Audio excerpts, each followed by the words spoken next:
영화 감독이 영화를 만들 때에는 의도를 가집니다. 그리고 그 의도를 보는 사람들이 느낄 수 있도록 표현하는 데 집중을 하죠. 그래서 상영 시간이라든지 한 컷을 찍더라도 어떻게 구성을 할 것인지, 그 색감과 배경은 어떻게 할 것인지, 어떤 배경음악을 쓸 것인지, 화면의 각도는 어떻게 잡을 것인지, 인물의 얼굴을 클로즈업 할 것인지 전체로 잡을 것인지 등등 많은 것들을 고려합니다. 감독의 의도를 반영하고 보여주기 위한 것이죠. 그런데 그 모든 감독의 의도를 그렇게 중요하게 여기지 않는 사람들이 많아지기 시작했습니다. 제가 최근에 어떤 책 제목을 봤는데요. 영화를 빨리 감기로 보는 사람들이라는 제목의 책이 있습니다. 여러분, 왜 영화를 빨리 감기로 볼까요? 빨리 감기로 보면 그 감독의 의도를 제대로 느끼고 영화를 볼 수가 있을까요? 그렇지는 않겠죠. 그렇다면 그들이 영화를 빨리 감기로 보는 이유는 무엇일까요? 가성비 시대이기 때문에 그렇습니다. 가성비 시대이기 때문에 이 영화에 엑기스만 빨리 취하고 남들이랑 대화할 수 있을 정도, 내가 이득을 취할 수 있을 정보 정도만 습득을 하겠다라는 마음으로 전체를 훑는 겁니다. 그러다가 재미있네 하면은 천천히 볼 수도 있겠죠. 여러분, 왜 영화를 빨리 봅니까? 그 영화를 제대로 파악하고 내 것으로 삼기 위해서. 여러분요, 우리도 그런 기질들이 있습니다. 우리도 우리의 인생 가운데 그렇게 되기를 원합니다. 하나님, 나의 인생에 어떤 일들을 보여주시옵소서, 이런 기도를 할 때가 많잖아요. 우리는 주님께서 우리에게 어떤 일을 계획하시고 행하실지를 우리가 제대로 알 수 없기 때문에 우리는 어찌 보면은 우리의 인생을 빨리 감기로 보고, 내가 이런 인생을 살 거구나. 그럼 지금의 저런 일을 대비하기 위해선 지금 이런 걸 해야겠고, 그리고 이런 걸 해서 앞으로 준비해 나가야 저렇게 나갈 수 있겠구나 하고 쉽게 준비할 수가 있을 텐데, 그렇지가 않다는 게 참으로 비극이지 않습니까? 그렇게 할 수 없는 이유가 무엇입니까? 오늘의 본문 1절에서는 이렇게 설명합니다. 이 모든 것을 내가 마음에 두고 이 모든 것을 살펴본즉 의인들이나 지혜자들이나 그들의 행위나 모두 다 하나님의 손 안에 있으니 사랑을 받았는지 미움을 받았는지 사람이 알지 못하는 것은 모두 그들의 미래의 일들이니라. 우리의 미래 일들을 하나님의 손에 달린 것으로 설명하고 있죠. 그래서 우리는 헤아릴 수가 없고 어떻게 될지 알지 못합니다. 왜 하나님께서 이렇게 하셨을까요? 우리는 정확히 알 수 없습니다. 하나님께서 왜 우리의 일들을 이렇게 하나님만 알고 계시고 우리는 모르게 하시는지 우리는 다 헤아릴 수가 없죠.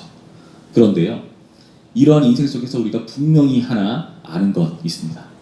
그게 무엇이냐? 오늘의 본문은 우리에게 이렇게 설명해 줍니다. 2절부터의 말씀 보시죠. 모든 사람에게 임하는 그 모든 것이 일반이라. 의인과 악인, 선한 자와 깨끗한 자와 깨끗하지 아니한 자, 제사를 드리는 자와 제사를 드리지 아니하는 자에게 이러한 일들이 모두 일반이니 선인과 죄인, 맹세하는 자와 맹세하기를 무서워한 자가 일반이로다. 모든 사람이 결국은 일반이라. 이것은 해 아래에서 행해지는 모든 일 중에 악한 것이니 곧 인생의 마음에는 악이 가득하여 그들의 평생에 미친 마음을 품고 있다가 후에는 죽은 자들에게로 돌아가는 것이니라. 이 모든 말씀이 무슨 말을 합니까? 결국에 우리의 인생은 끝을 향해 간다. 그 끝은 죽음이다 라고 보여주고 있죠.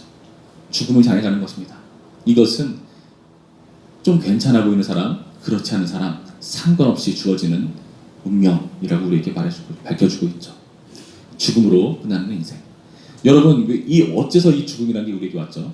죽음은 죄의 결과이지 않습니까?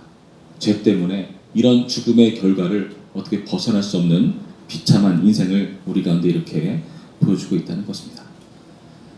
그래서 이렇게 죄악으로 죽음을 초래하게 되는데 이 죽음이 얼마나 무서운 것인가 이렇게 설명하죠. 5절부터의 말씀 보실까요? 5절부터의 말씀.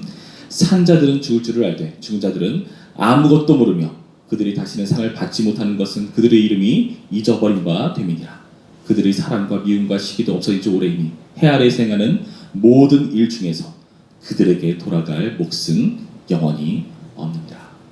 그들에게 돌아갈 몫이 없다. 죽으면 다 끝이다. 빈손으로 돌아간다 하는 그러한 결과를 우리에게 보여주고 있습니다. 여러분, 죽은 자는 누릴 몫이 없다라고 우리에게 밝혀줍니다. 그럼 우리는 어떻게 살아야 될까요? 어떻게 이 세상을 살아가야 됩니까? 세상은 크게 두 가지로 나뉜 것 같습니다. 어차피 죽을 거 한 번뿐인 인생 막 즐기고 살아가다 보는 것과 아니면은 그 안에서 의미 있는 일을 찾았는가? 둘 중에 하나인 것 같습니다. 우리는 어느 쪽이어야 할까요?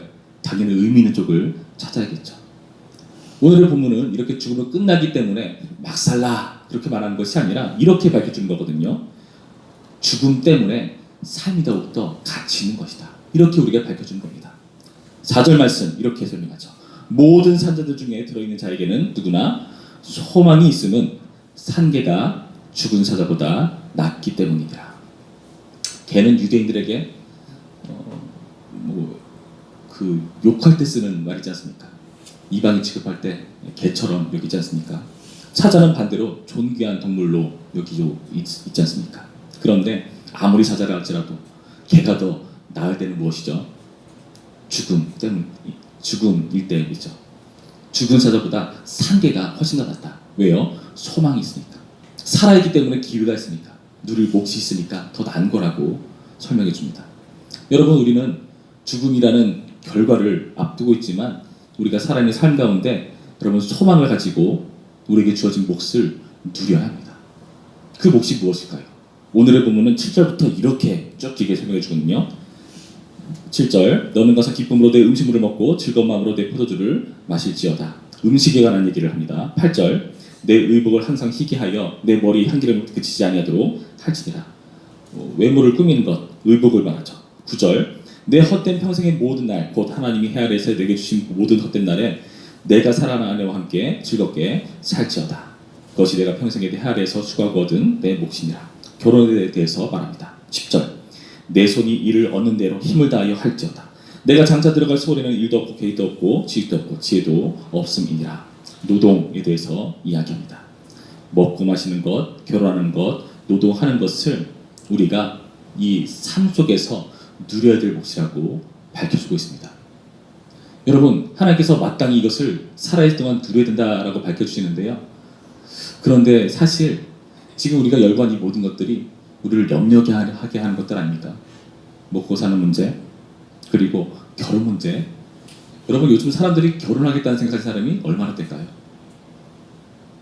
노동 문제, 일자리 구하기 힘든 현실. 아무리 열심히 일해도 요즘 우리 자녀 세대들 같은 경우는 내가 부모보다 똑똑하고 많이 배웠어도 우리 자녀보다 돈을 많이 못 벌 것 같다라고 생각하는 세대입니다. 왜 그럴까요? 그만큼 일자리가 쉽지 않다는 거죠. 명문대학을 나와도 공부를 열심히 하고 가방끈이 길어도 정말 몸 쓰는 노동 하나 구하기 힘들어하는 세대라는 것이죠. 그런 세대니까 결혼 생각이 날까요? 못 나죠. 자녀를 낳는 거요? 막막하죠. 여러분, 우리가 마땅히 누려야 될 목 또한 누리지 못하게 염려하게 만드는 현실이라는 것입니다. 여러분, 그런데요, 우리는 이 천을 뛰어넘어야 됩니다. 우리는요, 죽음으로 끝난 존재가 아니거든요. 오늘의 본문은 죽음을 의식하면서 이 삶 가운데 누려야 될 몫에 대해서 얘기하지만 우리는 죽음 너머를 바라보는 사람들입니다. 이 죽음이란 해 아래의 한계, 가장 악한 것일 뿐이죠. 우리는 그것을 뛰어넘는 존재입니다. 예수님께서 어떤 말씀을 주셨죠? 우리 가운데 요한복음 말씀 보시면 이런 말씀이 있습니다. 요한복음 11장 25절 말씀에 예수께서 이르시되 나는 부활이요 생명이니 나를 믿는 자는 죽어도 살겠고 무릇 살아서 나를 믿는 자는 영원히 죽지 아니하리니 이것을 네가 믿느냐. 예수님으로 인해서 우리에게 죽음을 뛰어넘는 영생을 소유한 자로서 특권이 있다고 밝혀주고 있습니다. 여러분, 그렇다면요, 우리가 이 세상 가운데 누려야 될 목들, 여러분, 그 목들이 우리가 조금 다르게 여길 수가 있습니다. 죽음을 의식해서 살아있는 동안만 누리는 몫이 아니라 우리는요, 이 몫을요, 에덴 동산 때처럼 누릴 수가 있어요. 예수님의 의의 옷을 입고 그리고 이 땅 가운데 살아갑니다. 모든 나무의 열매의 실과를 하나님께서 우리 가운데 허락하셨죠. 선을 아는 나무의 열매 빼고요. 그리고 하나님께서 우리 가운데 독처하는 게 좋지 못하다 하면서 돕는 배필을 도와주시고 함께 연합해서 생각하고 번성케 하셨습니다. 그리고 에덴 동산에서 우리가 무엇을 했죠? 경작을 했죠. 노동을 했습니다. 신성한 일이었죠. 단 죄 때문에 가시와 엉겅퀴를 내면서 우리가 힘들어진 것뿐이지 원래 노동은 축복이었다는 것입니다. 여러분, 우리는 그래서 이 모든 것들을 가치 여기고 태도를 좀 달리해서 바라봐야 됩니다. 다시 말해서 우리는 이 땅 가운데 누려야 될 몫을 죽기 때문에 어쩔지 못해서 살아있는 동안 최선을 다해서 누려야 된다 이 차원이 아니라 천국 백성으로서 누릴 수가 있다는 것이죠. 여러분 이게 되게 중요합니다. 우리가 죽음 아닌 영생을 의식하면서 이 땅 가운데 주님께서 누리라는 것을 새롭게 바라볼 수가 있다는 것입니다. 여러분 오늘 우리가 돌아가는 여러 가지 생활의 환경들이 있죠. 가정이라든지 직장이라든지 여러 가지 일터, 사람을 만나는 것, 이 모든 것을 여러분 그래서 가치 있게 여기셔야 됩니다. 여러분 이 의식 하나가 우리의 삶을 바꾸거든요. 여러분 카타르 월드컵 저는 뭐 육아나 이런 것 때문에 바빠가지고 제대로 보지 못했지만 가급적 한국전은 다 보려고 했습니다. 제가 가라전까지는 다 봤어요. 근데 포르투갈이랑 붙을 때는 사실 보기가 싫었습니다. 느끼하기 때문에 그런 것도 있고요. 그리고 질 것 같았거든요. 아내랑 저는 얘기했어요. 아내는 1대0으로 지지 않을까? 저는 속마음에 2대0 정도 되지 않을까 생각했는데 당연히 그쪽이 이기고 우리가 0. 그런데 한국이니까 그래도 2대1 그러고 잤어요. 다음날 일어나서 보니까 난리가 났더라고요. 하이라이트를 돌려보니까 어쩜 그렇게 재밌는지 이것을 본방으로 봤었어야 되는데 여러분 제가 그 재밌는 걸 왜 놓쳤습니까? 질 거라는 생각에 놓쳤습니다. 질 거라는 생각에 멋진 관계를 놓치고 말았습니다. 여러분 우리는요 생각이 바뀌어야 됩니다. 질 거라는 생각이 아니라 죽음으로 끝난다는 생각이 아니라 영생이 주어진 존재라는 생각으로 여러분 오늘 하루를 또 다르게 바라보시기 바랍니다. 죽기 전에 그냥 잘 살다가 보람 있게 살다가 그 전이 아니라 영생을 누린 자로서 바라보면 달라진다니까요. 오늘 바라보는 사람들, 내가 오늘 사람들에게 해줘야 될 이야기들, 그동안 그냥 대충 그냥 그럭저럭 지냈던 것들, 그런 것들을 여러분 의미 있게 바꾸셔야 됩니다. 나의 자녀들에게 내가 하는 매번 반복하는 그 일들 가운데, 내가 접하는 여러 가지 환경 가운데 내가 영생 가진 자로서 의미 있게 여기시기 바랍니다. 그동안 서슴하게 있었던 자녀들에게 따뜻한 말 한마디 해주는 것, 내가 그동안 구태의연하게 그냥 재미없게 여겼던 지루한 일을 반복하는 것을 의미 있게 여기는 것, 내가 이 밥을 맛있게 해서 내 자녀들이 맛있게 먹겠지, 그런 것들, 내가 지금 하고 있는 일을 열심히 하면은 다른 사람이 좀 덜 고생하겠지 등등, 이런 여러 가지 일들을 우리가 생각하면서 우리 오늘 하루 주었던 일들을 최선을 다해 감당하시고 질 거란 생각에 죽음 때문에 멋진 운기를 놓치는 실수를 범하지 않는 우리 모두가 되기를 주님의 이름으로 축원합니다. 우리 함께 기도하시죠.